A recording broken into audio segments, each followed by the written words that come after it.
Ramps up this summer, there are growing concerns about the reliability of our state's grid and the prospect of rolling blackouts. Earlier this month, the Electric Reliability Council of Texas said that by August, energy demand in Texas could reach as high as 78,000 megawatts. For a little context here, the state has a projected supply of 83,000 megawatts for August, which, as we know, is typically the hottest month of the year. Congressman Greg Casar, along with 21 other members of Congress, are urging the Biden administration's Department of Energy to establish more transfer capability between ERCOT and its neighbors. And the congressman joins us live this afternoon to discuss this. Thank you so much for being here with us. Thanks so much for having me. Okay, so you and your 21 colleagues, you sent this 4-page letter to the Department of Energy, really talking about a new strategy that could tackle some of the issues many people are concerned about as it concerns the grid. What does that strategy look like? Walk us through that. We could interconnect Texas's grid to the national grids. See, all over the United States, the states are united. They can pass energy between each other. But here in Texas, we are a disconnected island. And if we interconnect the Texas grid, MIT recently showed that we could have prevented 80% of the blackouts that were forced by ERCOT during Winter Storm Uri. So we need those interconnections to prevent blackouts in the heat or in the cold. And so our letter to the Biden administration is for them to change course, stop leaving Texas. And Texas has decided to be an island, and the Biden administration is saying, okay, we'll keep building electrical transmission around you. But we want the transmission to actually come to Texas so that we stop getting left out. Okay, and so in that letter, you did call our state an energy island.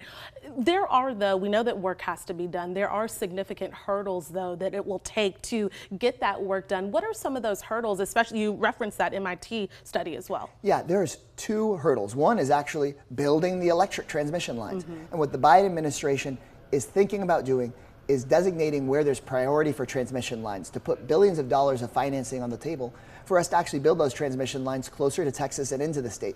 The second big hurdle, unfortunately, is politics. For the longest time, there have been those politicians that like the idea of Texas feeling independent, having its own special grid. Well, I'm proud of Texas barbecue and Texas football, but I'm not proud of these Texas blackouts.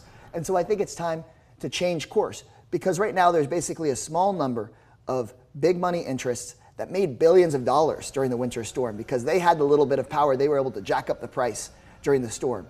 But if we're interconnected, now they've got to compete with power that could come in and help us from other states. And so we have to basically say, you know what, that system where those big money interests make big dollars doesn't make sense anymore. We need to have a more reliable grid.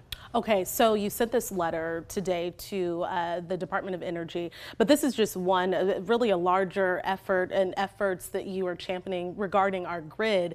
Can you talk about now what you've heard from the feds and what you've heard from the state in regards to these efforts? Yeah, for the longest time, the status quo has been that Texas manages its own grid. There's actually exceptions in federal law that say, this is the law of the land, except there's carve-outs for Texas that have been built oftentimes by those big oil and gas interests and big energy monopolies in the state. So we have to end that, and that's why I have, on top of this letter, I have a bill called the Connect the Grid Act that would say, you know what, we need to connect Texas's grid to the national grids for the interest of electric reliability across America.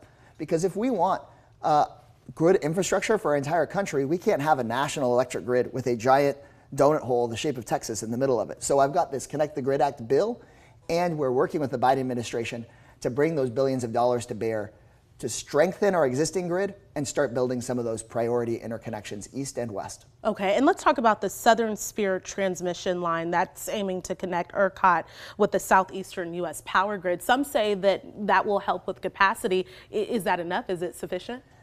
It's really exciting that we are now looking at one of these lines to start doing some amount of interconnection. It won't be enough, but it is a start. And so we want to accelerate projects like that one. And so my letter to the Biden administration says, let's prioritize Texas as an electric transmission corridor. So then there will be money available to help support lines like the Southern Spirit line and more lines like it, because one little line isn't going to do the trick. But full interconnection would have prevented 80% of the blackouts in Winter Storm Uri. So yes to building more power plants, yes to weatherizing and strengthening our existing grid, but one simple action, full interconnection of the grid, would have addressed up to 80% of the problem. And that's what Americans and Texans want, is to see the government act rather than say, well, the status quo is working for big money donors, and so let's leave it the way it is. That's not working in a hot summer like this one or in a future winter storm. Okay, and then lastly, Congressman, speaking of the heat, you were here on Friday and you were advocating for more protections for workers who will be outside in this heat. Are we seeing new safety measures put in place for construction workers and people who have jobs outside?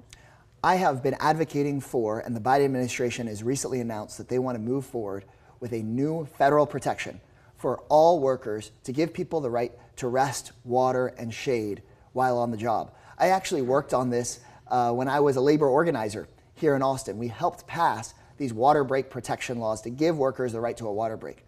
Unfortunately, the Governor Abbott, recently signed a bill into law getting rid of those water break protections.